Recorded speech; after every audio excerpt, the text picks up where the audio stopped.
நாங்கள் எல்லாமே ஃபேக் நியூஸை நம்பிக்கிட்டு ஃபேக் நியூஸ் உலகத்திலே வாழ்ந்துக்கிட்டு அதையே உலகம் நினைச்சுக்கிட்டு உண்மையான அரசியலுக்கும் ரீல்ஸ் அரசியலுக்கும் வித்தியாசம் தெரியாத தலைமுறை நாங்கள் கிடையாது. இந்த தலைமுறை தான் வந்து மீட்டூ பிரச்சனை வரும்போது நாங்கள் ட்ரெண்ட் பண்ணிருக்கோம். ஹிந்தி தெரியாது போடா நாங்கள் ட்ரெண்ட் பண்ணிருக்கோம். அது மணிப்பூர் பிரச்சனையிலிருந்து ஜல்லிக்கட்டு வரைக்கும் நடத்துனது இதே தலைமுறை தான். ஜென்சின்றது வந்து ஒரு கட்சிக்கானதுன்னு சொல்லிட்டு டாக்லைன் ஓட்ட முடியாது. இப்போ நாங்களாம் யாரு? நாங்களும் ஜென்சியில் பிறந்தவங்க தானே. அப்போ ஜென்சி ஒரு தலைமுறை வந்து நீங்கள் ஒரு கட்சிக்கானவங்க சொன்னீங்கன்னா நான் அந்த கட்சி கிடையாது. எது பேசினாலும் கை தட்டுவோம், பஞ்சு டேலாக் பேசினாலும் கை தட்டுவோம். அப்படி யாருமே கை தட்டல. அங்கே நாங்கள் பெரியாரை பேசணும், அண்ணா பேசணும், கலைஞரை பேசணும். ஒவ்வொரு வார்த்தைக்கும் உணர்வு ரீதியாக கை தட்டினாங்க. எனக்கு இந்த நரம்பு சுண்டி இருக்கிற அரசியல் மேலே பெரிய அளவில் விருப்பம் கிடையாது. அது எங்கள் அறிவை தூண்டுச்சா எங்கள் சிந்தனையை தூண்டுச்சான்றதா கேள்வி. வி ஆர் ப்ரௌட் கொத்தூஸ். நாங்கள் வந்து கொத்தடிமை அப்படிங்கிறது ரொம்ப பெருமையாக சொல்லுவோம் அப்படின்னு சொன்ன விஷயங்கள்லாம் சரிதானா? அடிமைத்தனத்தை பண்ணையார் தனத்தை ஒழிச்சு கட்டது இதே திமுக தான். ஆனால் நீங்கள் அவங்களுக்கே அதை பிராண்ட் பண்ணுறீங்கல்ல. ஓம் சக்தி பராசக்தி திமுக ஒரு தீய சக்தின்னு இருக்கு அப்படின்னு எடுத்து காட்டுறாங்க. எங்க பண்ணாலும் இந்த ஏஐ எடிட்ஸ் தான் பண்ணுவாங்கன்னா நாங்கள் இப்படி தான் சொல்ல முடியும். ஓம் சக்தி பராசக்தி இதுதான் இவங்க புத்தி. உங்கள் லலிதா ஜுவல்லரி நம்ம போரூருக்கு வந்தாச்சு. பிரம்மாண்ட திறப்பு விழா சென்னை போரூர் மெட்ரோ அருகில் ஆர்காட் ரோடு. திறப்பு விழா சந்தை மார்க்கெட்டிலேயே குறைந்த சேதாரத்தில் மேலும் 1% குறைவு. லைகா புரொடக்ஷன்ஸ் பசங்க புரொடக்ஷன்ஸ் இணைந்து தயாரித்து ஜெயராம் ஊர்வசி நடிக்கும் பரிமளா அண்ட் கோ ஜூன் 5 முதல் திரையரங்குகளில். சம்மர் வந்தாச்சு. What's your plan for this holiday? எங்க கிட்ட விட்டுருங்க, நாங்க பாத்துக்கிறோம். GT Holidays, South India's #1 travel brand. Nakkheeran நேயர்களுக்கு வணக்கம். சமீபத்தில் ஜென்சி டிஎம்கே மீட்டப் அப்படிங்கிறது மிகப்பெரிய அளவில் ஒரு பேசுபொருளாக சமூக வலைதளங்களில் மாறினுச்சு. முன்னாள் முதல்வர் ஸ்டாலின் உள்ளிட்ட பலரும் இதை வந்து கோட் பண்ணி சோஷியல் மீடியாவில் பதிவிட்டிருந்ததை பார்க்க முடிஞ்சுச்சு. அதே நேரம் அதில் பல சர்ச்சைகளும் இருந்துச்சு. இதுக்கு வந்து அரசு அனுமதி அளிக்கல, அந்த மாதிரியான விஷயங்களாக இருக்கலாம், மேடையில் பேசினவங்க பேசின வார்த்தைகளாக இருக்கலாம், இப்படி நிறைய விஷயங்கள் அது சுற்றி இருக்குது. இதில் இந்த மேடையில் கலந்துக்கிட்டு பேசின ஹேமந்த் அவர்கள் நம்முடன் நிகழ்ச்சியில் இணைந்திருக்காங்க. அவங்கள வரவேற்று நிகழ்ச்சிக்குள்ளே போகலாம். வணக்கம். முதல்ல அந்த நிகழ்ச்சி பார்க்குறப்ப அந்த மேடையே ரொம்ப வசீகரமாக இருந்துச்சு பலருக்கும். ஏன்னா எப்போவுமே வந்து பொதுவாக தமிழ்நாட்டில் மேடைகள் அப்படின்னா ஒரு தெரிந்த முகங்கள் அல்லது வயதான முகங்கள் இப்படி தான் பார்த்த இடத்துல வெறும் இளைஞர்கள் வந்து மேடையை அலங்கரிச்சிருந்தது அப்படிங்கிறது ரொம்ப முக்கியமான ஒரு விஷயமாக பார்க்கப்பட்டுச்சு. முதல்ல இந்த மீட்டிங், இந்த கரு எங்கேருந்து உருவானுச்சு?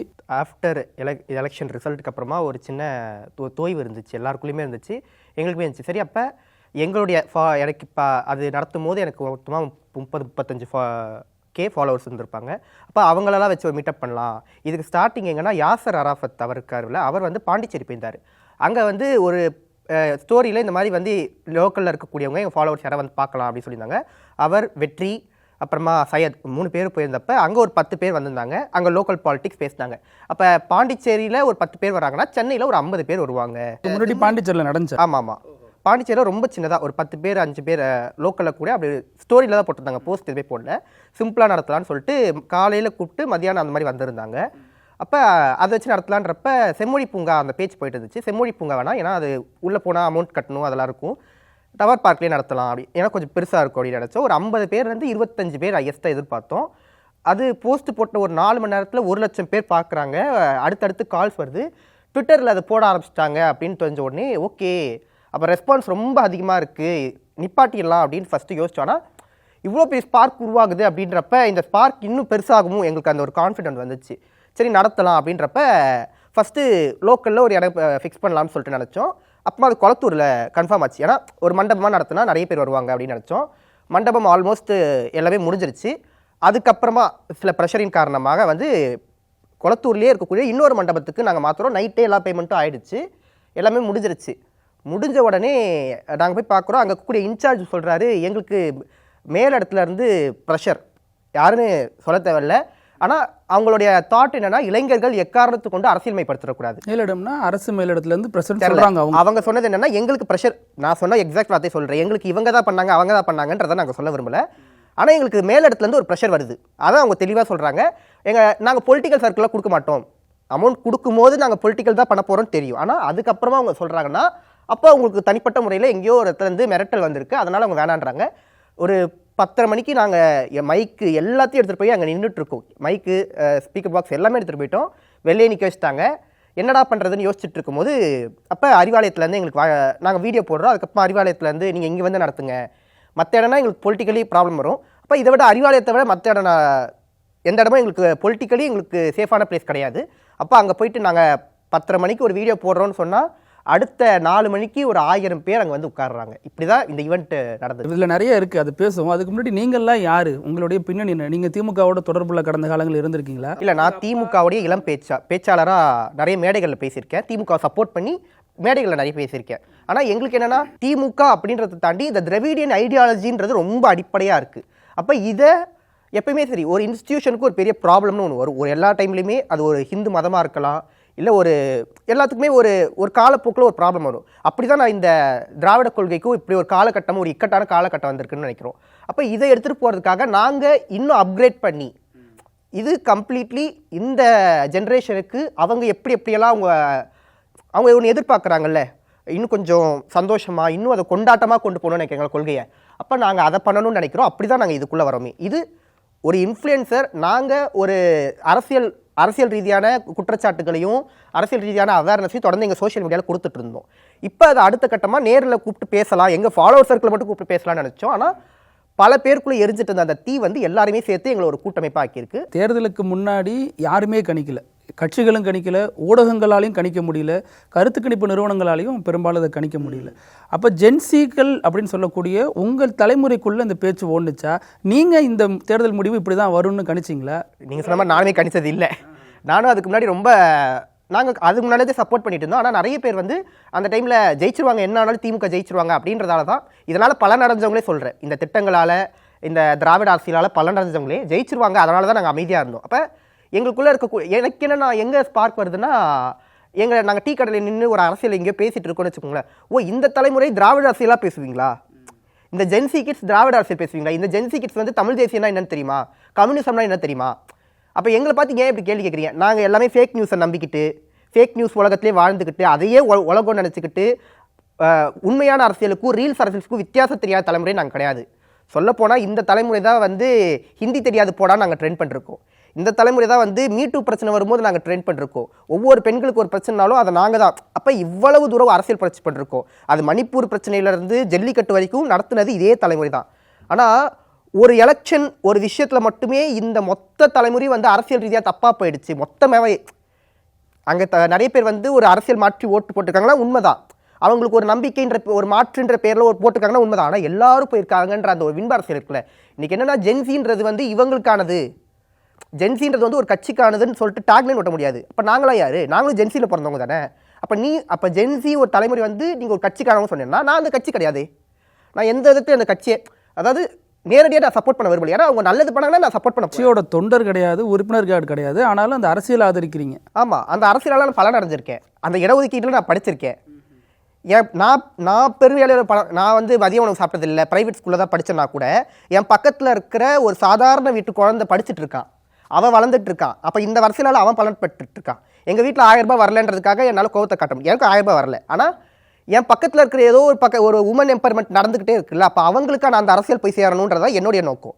அந்த விதத்தில் நாங்கள் எங்களுக்கு உறுப்பினர் அட்டைகள்னாலும் எதுவுமே இல்லைனாலும் நாங்கள் சப்போர்ட் பண்ணுவோம். இந்த திராவிடம், இந்த கொள்கை சித்தாந்தம் இப்படி ஒன்று இருக்குது அப்படிங்கிறது உங்களுக்கு எப்போ தெரிய வருது? எதன் மூலமாக இதெல்லாம் தெரிஞ்சுக்கலாம்? நான் 2020 அது கொரோனா டைம்லேருந்து படிக்கக்கூடிய புத்தகங்கள் பெரியார் சார்ந்த அப்படி தான். கொரோனா டைமில் எல்லாம் வந்து அப்போ தான் வந்து சோஷியல் மீடியா யாரா எல்லாம் சோஷியல் மீடியா ஃபாலோ பண்ணிட்டு இருக்காங்க. அப்போ வந்து நான் கொஞ்சம் புக்ஸு இதெல்லாம் கொஞ்சம் படிக்கும்போது எனக்கு திராவிட அரசியல் மேலே ஒரு ஈடுபாடு. அதுக்கப்புறமா தொடர்ந்து அப்போ தான் வந்து தமிழ்நாட்டு முதலமைச்சராக MK ஸ்டாலின் சார் பதவி ஏற்றுக்கிறாரு. அந்த நாங்கள் படிக்கக்கூடிய அரசியலுக்கு ஒரு நவீன கால உருவம்னு சொல்லிட்டு ஒன்று மாறுச்சுன்னா அது எப்படிப்பட்ட காலன்றது இந்த 5 வருஷம் தான். அதை நாங்கள் கண்மூட பார்க்குறோம். அது வந்து பெரியாருக்கு சிலை எழுப்பதாக இருக்கலாம், அல்லது புத்தகங்கள் நூலகங்கள் திறந்து அங்கே திராவிட அரசியல் கொண்டு போகிறது, இலக்கிய மேடைகள் நாங்கள் பேச்சாளர், நான் வந்து தமிழ் பேச்சாளர், பல கல்லூரிகளில் பேசியிருக்கேன். எனக்கு தெரியும் இந்த அரசு வந்து இதுக்கு முன்னாடி இந்த திராவிட அரசு வந்து உண்மையிலேயே பேச்சாளர்கள் எவ்வளோ காம்படிஷன் நடத்திருக்கு, அவங்கள ஊக்குவிக்கிறதுக்காக அவ்வளோ காம்படிஷன். தமிழ் படிக்கிறோம், நாங்கள் பெரியார் படிக்கிறோம், எங்களுக்கு அவ்வளோ கொடுத்துருக்கு.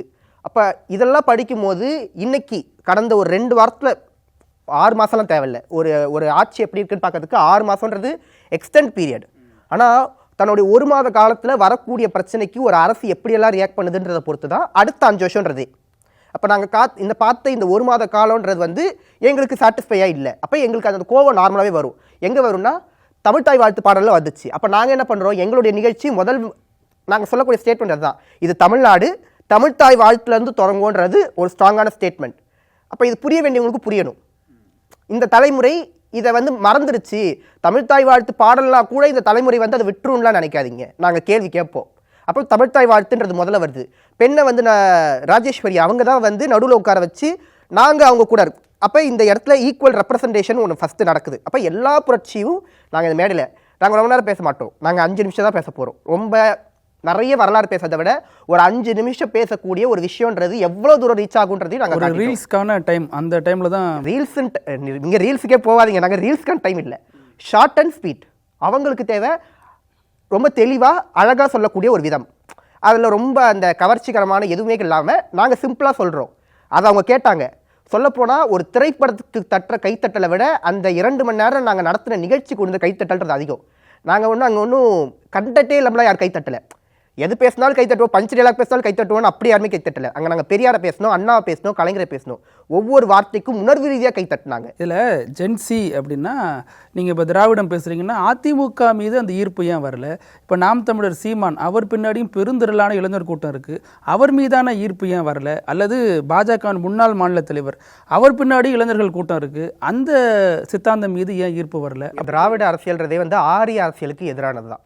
சிம்பிளாக சொன்னால் ஆரியர்களுக்கு எதிரானது இல்லை, ஆரிய சித்தாந்தத்துக்கு எதிரானது. அப்போ அதிமுக கடந்த காலங்களில் எங்கே அடகு வச்சதுன்னு நமக்கு தெரியும். அப்போ எனக்கு அதிமுகவில் ஈடுபாடு இல்லை. தமிழ் தேசியம் ஒரு மிகச்சிறந்த கொள்கை. அது திராவிடமும் தமிழ் தேசியமும் என் இரு கண்கள் சொன்னவரும் இங்கே விலகி போயிட்டார். அப்போ தமிழ் தேசியம்ன்ற பேரில் நீங்கள் குலக்கல்வியை மறைமுகமாக ஆதரிக்கிறதையும் நாங்கள் பார்த்துக்கோம், இந்த அரசியலையும் நாங்கள் பார்க்குறோம். அப்போ எங்களுக்கு எனக்கு இந்த நரம்பு சுண்டி இருக்கிற அரசியல் மேலே பெரிய அளவில் விருப்பம் கிடையாது. அது எங்கள் அறிவை தூண்டுச்சா, எங்கள் சிந்தனையை தூண்டுச்சான்றதா கேள்வி. எனக்கு இந்த அரசியலோடு ஒத்து போகிறது நாங்கள் திராவிட கருத்தியெல்லாம் அறிவித்திருக்கிறோம். அதை அரசியல் ரீதியாக எலக்டோரல் பாலிடிக்ஸில் யார் சக்ஸஸ்ஃபுல்லாக பண்ணி காட்டிருக்கான்னு பார்த்தா அது திமுக தான். இன்னைக்கு அதிமுக ஒரு காலகட்டங்களில் இங்கே இடஒதுக்கீடுக்காக பெரிய அளவில் பங்கெடுத்திருக்கு. மிகப்பெரிய இந்த வரலாறாக நாங்கள் மறுக்கவும் இல்லை, மறைக்கவும் இல்லை. அம்மா உணவகத்தை நாங்கள் இப்போயும் நாங்கள் அந்த மனசில் வச்சுருக்கோம். லேப்டாப் திட்டம் ஜெயலலிதா பீரியட் அவங்க பீரியடில் தான் கொண்டு வரப்பட்டது, அம்மையார் அவர்கள் பீரியடில் தான். ஆனால் அதை நிறுத்தினதும் எடப்பாடி அவர்கள் தான். சரிங்களா? இதிலெல்லாம் எங்களுக்கு மாற்றுக்கருத்தே இல்லை. அப்போ நாங்கள் ஏன் திமுக பக்கம் நிற்கிறோன்னா, திமுகன்றது இந்த சித்தாந்தத்துடைய ஆரம்பம், சித்தாந்தத்துடைய தொடர்ச்சி. அன்னைக்கு ஆரம்பிச்சது இன்னை வரைக்கும் அந்த கோட்டில் தான். இதில் அங்கங்கே அரசியல் ரீதியாக நீங்கள் சில விமர்சனங்கள் சொல்லலாம். இப்போ இதில் இங்கே போயிடுச்சு, அங்கே போயிடுச்சு, இந்த இடத்துல போராட்டம், இந்த இடத்துல பாலியல் வன்புணர்வு, இப்படியெல்லாம் நம்ம சொல்லலாம். ஆனால் அன்னைக்கு அண்ணா அறிவித்த கொள்கை தான் இன்னை வரைக்கும் நடந்துகிட்டு இருக்கு. பெரியார் தலைவர்னா இன்றைக்கும் எங்களுக்கு அவர் தான் முன்னணி. இப்போ இந்த அரசியல் யார் தீவிரமாக எடுத்துகிட்டு போயிருக்கான்னு பார்த்தா திமுக தான் இருக்குது. அப்போ அரசியல் களத்தில் திராவிட சித்தாந்தத்தில் நாங்கள் மாநில சுயாட்சி பேசுவோம், மக்களுக்கான அரசியலை பேசுவோம், பெண்ணிய விடுதலை பற்றி பேசுவோம், சாதி ஒழிப்பு பேசுவோம், எல்லாம் பேசுவோம். அரசியல் களத்தில், தேர்தல் களத்தில் நாங்கள் திமுகவை சப்போர்ட் பண்ணுறோம். இதுதான் எங்கள் நிலைப்பாடு. இப்போ பேசுகிறப்ப பாலியல் வன்புணர்வு இந்த மாதிரியான வார்த்தை பதத்தை பயன்படுத்துகிறீங்க. ஆனால் அன்னைக்கு மேடையில் பேசும்பொழுது ஒரு சிலர் பாலியல் வன்புணர்வுக்கு பதிலாக ஊடகங்களாலேயே புறக்கணிக்கப்பட்ட வார்த்தைகளை, கற்பழிப்பு அந்த மாதிரியான வார்த்தைகளை பயன்படுத்துகிறாங்க. இன்னும் அதில் வி ஆர் ப்ரவுட் கொத்தூஸ், நாங்கள் கொத்தடிமை அப்படிங்கிறத ரொம்ப பெருமையாக சொல்லுவோம் அப்படின்னு சொன்ன விஷயங்கள்லாம் சரிதானா? மறுபடியும் நீங்கள் அதை பற்றி யோசிச்சிங்களா? இப்போ தான் யங்ஸ்டர்ஸ் அரசியல் பேச ஆரம்பிக்கிறோம். எடுத்த உடனே பாலியல் வன்புணர்வுன்ற வார்த்தை தான் சரியான வார்த்தை, அதுதான் நாங்களும் இப்போ ஆதரிக்கிறோம்.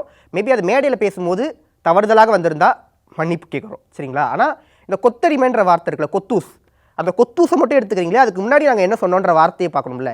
தமிழ்நாட்டில் இவ்வளவு பிரச்சனை இருக்குது, பாலியல் வன்புணர்வு நடக்குது, சட்ட ஒழுங்கில் பிரச்சனை இருக்குது, இவ்வளவு தூரம் நடக்குது. நீங்கள் தமிழ் தாய் வாழ்த்து பின்னாடி தருவீங்க, இதெல்லாம் பார்க்குறோம். அப்போ இதுக்கெல்லாம் எதிர்த்து என்னடா இப்படிலாம் பண்ணிட்டு இருக்கீங்கன்னு நாங்கள் கேள்வி கேட்கும்போது எங்களுக்கு பேர் கொத்தடிமைன்னு சொல்வீங்கன்னா, அதாவது பெண்ணி அடிமைத்தனத்துக்கு எதிராக, இந்த மாநில சுயாட்சிக்கு எதிராக ஆதரித்து இதெல்லாம் பேசுகிறவங்க பேர் கொத்தடிமைன்னு சொன்னீங்கன்னா நாங்கள் கொத்தடிமையே இருந்துட்டு போகிறோம்.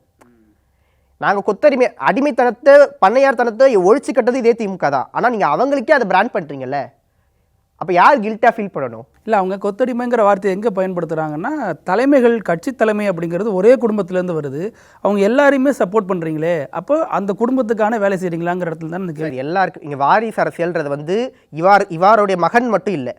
இன்றைக்கி ஒருத்தர் இருக்கார், அவருடைய நண்பன் இதுக்கு முன்னாடி அரசியல் களத்தில் கிடையாது, அவரை இன்றைக்கி மாற்றுறாங்க, அரசியல் களத்தில் கொண்டு வராங்க. இதுவே நீங்கள் மற்ற கட்சி அதிமுகவில் பார்த்தீங்களாலும் இதே ஸ்ட்ரக்சர் தான். அப்போ நாங்கள் வாரிசுன்றது பிரச்சனை நீங்கள் சொல்வீங்கன்னா எல்லாரும் பார்த்து கை காட்டுங்க. ஆனால் திமுக நீங்கள் பிரச்சனைகள் வேறு எதுவும் இல்லாததால் நீங்கள் எண்ட் ஆஃப் தி டே எங்கே நிற்கிறீங்கன்னா வாரிசு அரசியல் கொண்டு நிற்கிறீங்க. நாங்கள் என்ன சொல்கிறோன்னா, அவங்க எங்களுக்கான தலைவர்களாக மாறுறாங்களா? முதலமைச்சர் அவர்கள், முன்னாள் முதலமைச்சர் அவர்கள் எப்படி வந்தார்? இவருடைய மகன்றதால வரல. அப்படி சொல்லப்போனால் கீழேருந்து வந்திருந்தாலே அவர் இன்னும் சீக்கிரமாக முதலமைச்சர் ஆகிக்கலாம். ஆனால் இவருடைய மகன்றதால தான் அவருக்கு 60 வயசுக்கு அப்புறமா தான் அவருக்கான வாய்ப்பு கிடைக்குது. மகன்றதால தான் அவருடைய வாய்ப்பு தள்ளி போச்சு. இன்றைக்கி தமிழ்நாட்டோட முன்னாள் துணை முதலமைச்சர் இருக்கார். நாங்கள் ஏன் அவர் ஆதரிக்கிறோம்னா, அவர் சனாதானத்துக்கு எதிராக நிற்கிறாரு, மக்களோட களத்தில் நின்னார்.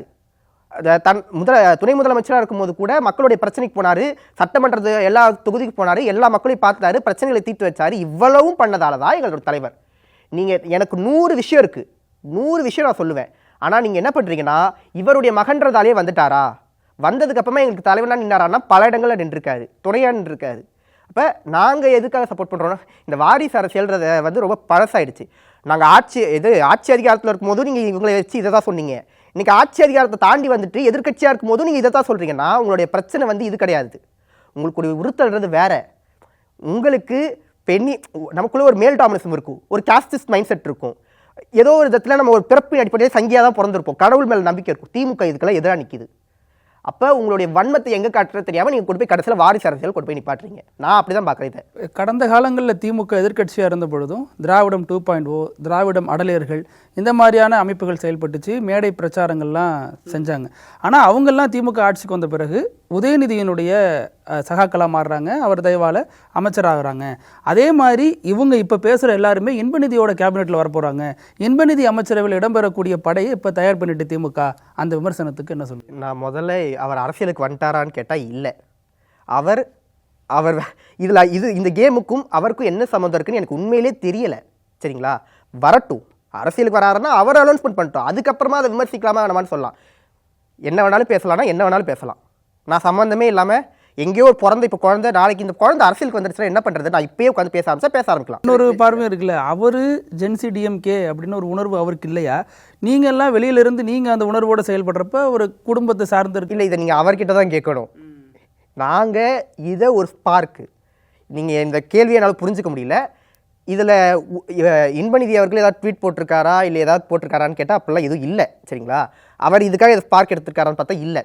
இது என்னென்னா, இதை திசை திருப்பது. இவ்வளோ பெரிய புரட்சிங்க பண்ணிகிட்டு இருக்கோம், நாங்கள்லாம் சேர்ந்து பேசிக்கிட்டு இருக்கோம். எங்கேயோ இருக்கிற இவர் வேற ஒரு இடத்துல இருக்காரு, சம்மந்தமே இல்லாமல் இவர் கூட லிங்க் பண்ணுறது வந்து இது தேவையில்லாமல் சில பேர் இதை வேற ஒன்றா மாற்ற நினைக்கிறாங்க. வேற ஒரு பர்ஸ்பெக்டிவ். இது கட்சி சார்ந்தது, இது முழுக்க கட்சியால் நடத்தப்படக்கூடியது. இது ஐடி விங் தான் ட்ரெண்ட் பண்ணுது, பென் டீம் தான் பேக்லேருந்து ஒர்க் பண்ணுதுன்னு சொல்லிட்டு தேவையில்லாமல் இதை டைவெர்ட் பண்ணுறதுக்கான வேலை. இதோடைய உண்மையான நோக்கத்தை தயவு செஞ்சு பேசணும்னு நாங்கள் நினைக்கிறோம். இதை டைவெர்ட் பண்ணுறதுக்காக தான் இந்த மாதிரி பர்ஸ்பெக்டிவ் மாற்றுறாங்களோன்னு தோணுது. ஜென்சி டிஎம்கேன்னு பேர் வச்சுக்கிறீங்க, அறிவாலயத்தில் இந்த நிகழ்ச்சியை நடத்துறீங்க, மேடையில் டிஆர்பி ராஜா பேசுகிறாரு. அப்போ எப்படி இது திமுகவோட தொடர்புள்ள நிகழ்ச்சி? இல்லை, கரெக்டாக கேட்டிங்க. டிஆர்பி ராஜா அவர்கள் வந்தது வந்து எதர்ச்சியாக தான் வந்தார். பசங்க ஒன்று நடத்துகிறாங்களே அதை பார்க்கறதுக்காக வந்தார். அவரை எங்களுக்கு கூப்பிடணும்னு ஆசையாக இருந்துச்சு, நாங்கள் கூப்பிட்டோம். நல்லா பார்த்தீங்கன்னா தெரியும், என்ஆர் இளங்கோவன் சார் வந்திருந்தார், எம்பி அவர்கள். அவரு கூட வந்து ஒரு அட்வொகேட் அப்படின்ற முறையில் இங்கே எங்களுக்கு இது சோஷியல் மீடியாவில் வரக்கூடிய ஹராஸ்மெண்ட்ஸும் அதை பற்றின அவேர்னஸ்க்காக தான் நாங்கள் அவரை இன்வைட் பண்ணுறோம். கட்சி ரீதியாக அவரை இன்வைட் பண்ணுறதை தாண்டி இதுக்காக தான் நாங்கள் அவரை இன்வைட் பண்ணோம். இன்னொரு பக்கம் டிஆர்பி ராஜா அவர்கள் எதாச்சியாக வந்தார். என்ஆர் இளங்கோவன் சார் வராருன்றது பிளானு. ஏன்னா நிறைய பேர் போட்டிருந்தாங்க, இவர் ஜென்சி இளைஞரான்னு கேட்டிருந்தாங்க. அனுபவம் மிக்க இளைஞர்கள், ஆற்றல் மிக்க தலைவர்கள், இவங்க ஒரு வழிகாட்டியாக ஒருத்தவங்க வேணும்ல. இதுக்கு முன்னாடி அரசியல் பார்த்தவங்க கிட்ட இருந்து ஒரு வழிகாட்டியாக நாங்கள் அவரை எடுத்துக்கிறோம். அவர் வந்து எங்களுக்கு சப்போர்ட் பண்ணார். அதனால் நாங்கள் அவரை கூப்பிட்டோம். அவர் கூட பேர் போட்டு கிஃப்ட் பண்ணோம். ஸோ ஒரு ஷீல்டு மாதிரி கொடுத்தோம். டிஆர்பி ராஜா சாருக்கு புக்கு தான் கொடுத்தோம். ஏன்னா அவர் அன்எக்ஸ்பெக்டட். நாங்கள் அவரை வந்து வருவாருன்னு நினைக்கல, வந்தோடனே எங்களுக்கு ஒரு மகிழ்ச்சி. இவ்வளோ ஏன்னா நாங்கள் இன்றைக்கி இருக்கக்கூடியவங்களை பார்க்கும்போது எங்களுக்கு டிஆர்பி ராஜா சார் எங்கேயோ தெரிகிறாரு. தமிழ்நாட்டுடைய தொழில்துறைக்கு அவர் பண்ண சாதனைகள் வந்து சொல்லி முடியாது. இது வரைக்கும் யாரும் தொட முடியாத உச்சத்தை அவர் தொட்டு காட்டிருக்காரு. அப்போ அவரை இன்வைட் பண்ணுறது என்ன தப்பு? தமிழ்நாட்டுக்கு அவ்வளோ கட்சியை தாண்டி அவர் அமைச்சராக அவர் பண்ண பணின்றது ரொம்ப பெருசு. அதனால் அவர் எதாச்சியாக வந்தவர் தான். ஆனால் எங்களுக்கு அவர் வந்ததில் ஒரு ரொம்ப பெரிய சந்தோஷம். இதை விட ஒரு அங்கீகாரம் என்ன கிடைக்க போகுது? இப்போ உங்களுடைய பயணம்ங்கிறது எதை நோக்கி இருக்கும்? இப்போ நீங்கள் இந்த கொள்கையாக செயல்படுத்துறதா, எதிர்காலத்தில் அரசியல் திட்டங்கள் எதுவும் இந்த ஒரு டீமுக்கு? அதாவது இந்த வாரம் ஒன்று நடத்தியிருக்கோம், இது நல்லபடியாக முடிஞ்சிச்சு. அப்பெல்லாம் திராவிட கொள்கை தமிழ்நாட்டை ஆளணும், அதுக்காக என்ன இப்போ அந்த கொள்கை தானே ஆளுது. பெரியார கொள்கை வழி தலைவராக கொண்டவர் தானே ஆட்சி செய்யல. எனக்கு தெரியாது. அப்படிலாம் தமிழ்தாய் வாழ்த்து பின்னுக்கு தள்ளப்படுறதையும் வள்ளுவருக்கு காவி சாயம் அடிக்கிறதும் திராவிட கொள்கை ஒருபோதும் ஏற்றுக்காது. இது வரைக்கும் அதை எதிர்த்து வலிமையான கண்டனங்கள் எங்கேயாச்சும் வார்த்தை எனக்கு தெரிஞ்சு வரலை. ஒன்றிய அரசை எதிர்க்கிறோம்னு சொல்லிட்டு யாரும் இதுக்கு நான் போட்ட மாதிரி பார்த்து இப்போ பேச வேணாம், அப்புறமா பேசலான்னு சொல்கிறாங்களே அமைச்சர்கள். அதான் எப்போ நானும் பார்த்து தான் இருக்கு அது எப்போ தான் பேசுகிறாங்கன்ட்டு. இல்லை கமெண்ட்ஸ், நோ கமெண்ட்ஸ், இந்த வார்த்தைகள் தான் நாங்கள் ரிப்பீட்டடாக கேட்குறோம். மேபி அதுதான் திராவிட கொள்கை தான் தமிழ்நாட்டை ஆள்கிறது நீங்களும் நானும் நம்புகிறோன்னா சந்தோஷமாக இருக்குது, சொல்லிக்கலாம். சொல்லும் போது நல்லா இருக்குல்ல, சொல்லிக்கலாம் அப்படின்ற நிலைமையில தான் இருக்குது. இதுக்கு முன்னாடி இந்த திராவிட அரசு எப்படி செயல்பட்டுச்சுன்றதை பார்க்குறோம். இன்னைக்கு நீங்கள் எவ்வளவு வலிமையான கண்டனத்தை செலுத்துறீங்கன்றது நாங்கள் பார்க்குறோம். அப்போ எங்களுடைய கோவை இவ்வளோ மூர்க்கத்தனமாக தான் இருக்கும். இன்னொரு விஷயம் நான் சொல்லணும்னு நினைக்கிறேன்னா, எங்ககிட்ட எக்ஸ்ட்ரீம் பொலிட்டிக்கல் கரெக்ட்னஸை இப்போயே நாங்கள் கரெக்ட் பண்ணிக்கிறோம். நாங்கள் இப்போ தான் அரசியல் பேச ஆரம்பிச்சிக்கோ, கற்றுக்குறோம். சொல்லப்போனால் பெரிய இது அரசியல் ஜாம்புவானுக்கு மத்தியில் நாங்கள் இப்போ தான் அரசியல் பேச ஆரம்பிக்கிறோம். அப்போ எங்களை கொஞ்சம் முதல்ல பேச விடுங்க, தப்புனா சொல்லுங்கள், நாங்கள் கரெக்ட் பண்ணிக்கிறோம். நாங்கள் வந்து பண்ணுறது முழுக்க முழுக்க தூய்மைவாத அரசியல் அப்படிலாம் கிடையாது. நாங்கள் எங்கேயோ இடத்துல தப்பு பண்ணலாம். நாங்கள் இப்போ தான் சின்ன பசங்க அரசியல் பேசுகிறோம். இது வரைக்கும் நடந்த அரசியல் மாண்புன்றது, அண்ணா கொண்டு வந்த இந்த மிகப்பெரிய அரசியல் மாண்புன்றது எங்களுக்கு ரொம்ப பிடிக்கும். ஆனால் நாங்கள் ஒரு அரசியல் இப்போ தான் ஆரம்பிக்கிறோம், கொஞ்சம் கொஞ்சமாக கரெக்ட் பண்ணிக்கிறோம். எங்களுக்கு அதுக்கான ஸ்பேஸ் மட்டும் நாங்கள் கேட்குறோம். இந்த மீட்டப்பில் வந்து ஜென்சிக்கல்னு சொல்லிட்டு நிறைய இதில் பெண்கள் கலந்துக்கிட்டாங்க, குழந்தைகளோட கலந்துக்கிட்டாங்க, அதையெல்லாம் தாண்டி முதியோர்கள் நிறைய பேர் கலந்துக்கிட்டாங்க, வயசானவங்க கலந்துக்கிட்டாங்க. அதெல்லாம் அந்த கூட்டத்தில் ஒருத்தவங்களா காமிச்சோம். இப்போ என்ன பண்ண சொல்கிறீங்க? அவங்களாம் வேண்டாம் வெளியே. இவங்க சொல்கிறது என்னமோ அப்படி தான் இருக்குது. ஜென்சி மீட்டப்னா இளைஞர்களால் முன்னெடுக்கக்கூடியது. இளைஞர்களால் முன்னெடுத்து பெரும்பான்மையான இளைஞர்கள் இவங்களுக்கு கண்ணுக்கு தெரியாது. நாங்கள் அந்த மேடையிலே சொல்லியிருப்போம், நாங்கள் இவ்வளோ பெரிய மேடை பண்ணியிருக்கோம், அங்கே பாருங்களேன் அங்கே இருக்கிற ஒரு இளைஞர் இல்லை, இங்கே பாருங்களேன் இங்கே இருக்கவங்க ஒரு முதியவர் அப்படின்னு சொல்லிட்டு ரவுண்ட் பண்ணி காட்டுவாங்கன்றதை வெற்றி வந்து ஸ்டேஜ்லேயே அட்ரஸ் பண்ணிருப்பாரு. அவர் சொன்னதுக்கு அப்புறம் தான் அப்படி காட்டுறாங்களோ நம்ம தெரியல. இல்லை எங்களுக்கு தெரியும். நாங்களும் இந்த சோஷியல் மீடியா கல்ச்சரில் வாழ்கிறவங்க தாங்க. நாங்களும் காலையில் எஞ்சோடனே சோஷியல் மீடியா முன்னாடி முடிக்கிறவங்க தான். அப்போ ஒரு நிகழ்ச்சியை நீங்கள் என்னென்னலாம் மாற்றுவீங்கன்றது தெரியும். நாங்கள் எல்லாத்துக்கும் ஸ்டேஜ்லேயே ஆன்சர் பண்ணிட்டோம். இப்போது யாசர் அரஃபத் வந்து கொத்து சபையில் ஒரு வார்த்தை யூஸ் பண்ணுவார்னா, நான் வந்து I am proud to say 200 ஊப்பின்ற வார்த்தையை நான் சொல்லியிருந்தேன். அதுக்கு ஒரு வரலாறு இருக்குது, அதை நீங்கள் சொல்லியிருந்தீங்க, அதுவும் பெருசாக பேச. அதான் நாங்கள் அதுக்கு முன்னாடி நான் எங்கள் ஏன் இதை சொல்கிறோன்றதையும் சொல்லிட்டோம். அந்த மேடையிலே சொல்லிருப்போம், இவங்களுக்கு தேவையான போஸ்ட்டை மட்டும் கட் பண்ணி தூக்கிடுவாங்கன்றதை நாங்கள் அந்த ஸ்டேஜ்லேயே சொல்லியிருப்போம். இன்னைக்கு அதுதான் நடந்துகிட்டு இருக்கு. ஏஐயில் எடிட் பண்ணுவாங்கன்னு சொன்னோம். இது அது எல்லாமே ஆமாம். அதில் நீங்கள் எல்லாம் கையெழுத்து போட்டதில் கூட ஓம் சக்தி பராசக்தி திமுக ஒரு தீய சக்தின்னு இருக்குது அப்படின்னு எடுத்து காட்டுறாங்க. நான் எங்களெல்லாம் விடுங்க, எக்ஸ்-சிஎம் சாரோடைய போஸ்ட் இருக்குது சோஷியல் மீடியாவில். அந்த போஸ்டர் நிறைய இருக்குது. எங்கேயாச்சும் ஒரு இடத்துல ஓம் சக்தி பராசக்தி அப்படின்னு சொல்லிட்டு போட்டிருந்தா காட்டுங்க. என்னன்னா ஓம் சக்தி பராசக்தி இதுதான் இவங்க புத்தி. எங்களை பொறுத்த வரைக்கும் அப்படி தான் தோணுது. எங்கே பண்ணாலும் இந்த ஏஐ எடிட்ஸ் தான் பண்ணுவாங்கன்னா நாங்கள் இப்படி தான் சொல்ல முடியும். இது இந்த தெரில. இளைஞர்கள் தன்னெழுச்சியாக வரணும், நீங்கள் வந்தோம். இளைஞர்கள் அரசியல் பேசணும்னு நீங்கள் இதுக்கு முன்னாடி ஆட்சியில் நீங்கள் தான் சொன்னீங்க. அரசியல் பேச ஆரம்பிச்சிட்டோம். இளைஞர்கள் வந்து இந்த அரசியலை முன்னெடுத்துட்டு போகணும்னு நீங்கள் ஒரே நாளில் 1000 பேர் சேர்த்து காட்டிட்டோம். இது எல்லாம் பண்ணால் கூட மறுபடியும் இதெல்லாம் இளைஞர்களே இல்லை, இதெல்லாம் ஏஐ எடிட்டு, இதெல்லாம் ஒன்றுமே இல்லை. அதை தாண்டி ஒரு விமர்சனம் வைக்கிறாங்க. இப்போ இவங்கெல்லாம் திமுகவுக்காக குரல் கொடுத்து பேசுகிறாங்க, இந்த இயக்கம் நீடித்து நிற்கணும்னு சொல்கிறாங்க. இந்த இளைஞர்களுக்கு ஒரு 5 பேர் இந்த இடைத்தேர்தலில் சீட்டு கொடுப்பீங்களா அப்படின்னு கேட்குறாங்க. ஐயோ தப்புங்க அது. நான் இப்போ தான் வந்திருக்கோம், நாங்கள் இன்னும் கலப்பணியே பார்க்கல. இல்லை அந்த மாதிரி இன்னைக்கு ஆளுங்கட்சி கொடுத்துருக்கு, முகம் தெரியாத இளைஞர்களுக்கு வாய்ப்பு கொடுத்துருக்கு, அமைச்சராக்கியிருக்கு. வெயிட் பண்ணுங்க. ஐயோ வேண்டாம், உண்மையிலே சொல்கிறேன். என்ன எம்எல்ஏ ஆக்குனீங்கன்னா நானே கத்துவேன். ஏய் அறிவு இருக்கா நானே கேட்பேன். அரசியல் புரிதல் இருக்கணுங்க. எனக்கு அது கிடையாது. ஐயோ நான் என்ன திட்டுறேன்னு நினச்சிக்காதீங்க. எனக்கு அரசியல் புரிதல் கிடையாது. ஒரு எம்எல்ஏடைய ஒர்க்கே இவ்வளோ ஸ்ட்ராங்கானதுன்னு எனக்கு தெரியாது. ஆளுமையில் பேசுகிறாங்களேன்றதுக்காக கொண்டு போய் ஆட்சி கொடுக்க முடியாது, நடிக்கிறாங்களேன்றதுக்காக ஆட்சி முடியாது. சரிங்களா? அந்த எம்எல்ஏ சீட்டுக்கு அவர் எவ்வளோ இன்னைக்கு எளிய மக்கள் வந்திருக்காங்க சொல்கிறாங்களா, எளிய மக்கள் அரசியல்மைப்பட்டிருக்காங்க, அவங்களுக்கு அதிகாரத்துக்கு வந்துட்டாங்க. மக்கள் போராட்டத்தில் அவங்க எங்கே இருந்தாங்க? நானே என்ன பார்த்து கேட்டுக்கிறேன். நான் ஓரளவுக்கு அரசியல் பண்ணி பார்த்துருக்கேன், கட்சி பண்ணி பார்த்துருக்கேன், எல்லாமே பார்த்துருக்கேன். ஆனால் நீங்கள் கொடுக்கக்கூடியது எம்எல்ஏ எம்பின்றது இந்த ஒரு பதவி இருக்குல்ல, அது ரொம்ப பெரிய இடம். அது ஒரு பல லட்சம் மக்களுடைய தலைவன்ற இடம். நாங்கள் இந்த இருக்கக்கூடிய உங்களை இப்போ தான் நாங்கள் அரசியல் பேச ஆரம்பிச்சிருக்கோம். எடுத்த உடனே அடுத்த ஒரு மீட்டிங் நடத்த இது வந்து மறுபடியும் அந்த கட்சியோட ஃபார்மேட்டுக்குள்ளே போகிற மாதிரி இருக்குது. அது தப்பு. இப்போ இந்த மீட்டிங்க்கு பிறகு அதிமுக 2K மீட்டப்பு இந்த மாதிரிலாம் நிகழ்ச்சி நடத்த போகிறோன்னு அறிவிப்பு வெளியிட்டிருக்காங்க. அதையெல்லாம் பார்க்குறப்ப எப்படி இருக்குது உங்களுக்கு? நல்ல முன்னெடுப்பு தொடங்கி பரவாயில்ல. தமிழ்நாட்டில் திமுகவுடைய பங்கு எவ்வளோ ஸ்ட்ராங்கானதோ அதிமுகவுக்கும் ஒரு பெரிய பங்கு இருக்குது. தவிர்க்க முடியாது, மறுக்க முடியாது. அப்போ உங்கள் அரசியலில் நீங்களும் பேசுங்க.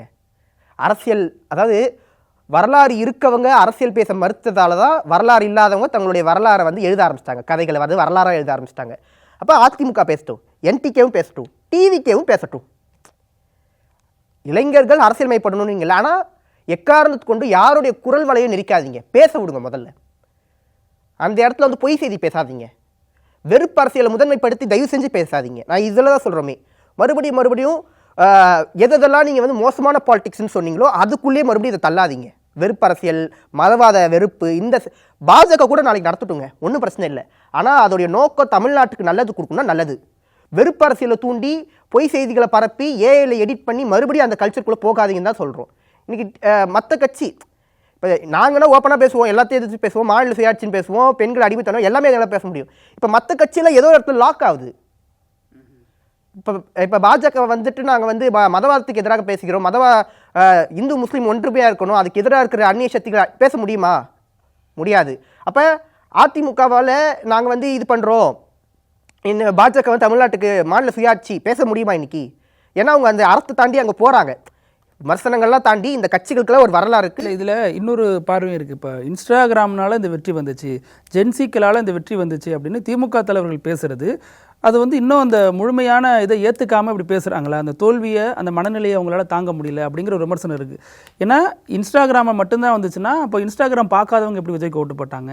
ஜென்சிக்களால் மட்டும்தான் அந்த வெற்றி சாத்தியம்னா அப்போ எப்படி பேரண்ட்டு, மாமா, அத்தை இவங்கெல்லாம் ஓட்டு? இன்ஸ்டாகிராம் சோஷியல் மீடியா பெரிய ரோல் பண்ணிருக்கான்னா கண்டிப்பாக பண்ணிருக்கு, சரிங்களா? ஆனால் அது மட்டுமே காரணம் நாங்கள் மறுபடியும் சொல்ல விரும்பல. எங்கேயோ ஒரு இடங்களில் பல இடங்களில் தவறுகள் நடந்திருக்கு, அது கட்சி பார்த்துக்கிட்டோம். நாங்கள் வந்து இந்த அரசியல் எங்கே தோத்துருச்சுன்றத முதல்ல இப்போ திமுக வந்து அவங்க தனியாக அமைச்சிருக்காங்க, குழு அமைச்சிருக்காங்க, மற்ற கட்சி அவங்க என்னென்னு பேசுவாங்க, இதெல்லாம் தனி வேலை. இப்போ நாங்கள் என்ன சொல்கிறோம்னா இளைஞர்கள் அரசியல் மைப்படணும், இந்த இளைஞர்கள் அவங்களுக்கான அரசியலை பேசணுன்றதான் இதோடைய நோக்கம். இதுதான் தொடர்ந்து நடந்துக்கிட்டு இருக்கு. மேபி பார்ப்போம். ஸோ இந்த விமர்சனத்தை வந்து ஒரு பக்கம் எங்கே ப்ராப்ளம் நடந்திருக்கு, ஏன்னா குழந்தைங்க கிட்ட போய் ஓட்டு கேட்குறதுன்னு ஒன்று இருக்குல்ல, குழந்தைங்க இந்த அரசியல்லாம் இங்கே நடந்திருக்கு நிறைய. ஸோ இது ஆரோக்கியமான அரசியலான்னு கேட்டால் பல இடங்களில் வித்தியாசமாக யூகிக்க முடியல. எங்கே தப்பு நடந்துச்சுன்னு யூகிக்க முடியல. இவன் மேலே தப்பா? எனக்கெல்லாம் வந்து எலெக்ஷன் முடிஞ்ச உடனே ரோட்டில் போகும்போது ஒருவேளை இவங்க ஓட்டு போட்டிருப்பாங்களோ, ஒருவேளை இவங்க அவங்களுக்கு ஓட்டு, என் மைண்டில் இப்படியெல்லாம் ஓடாதுச்சு.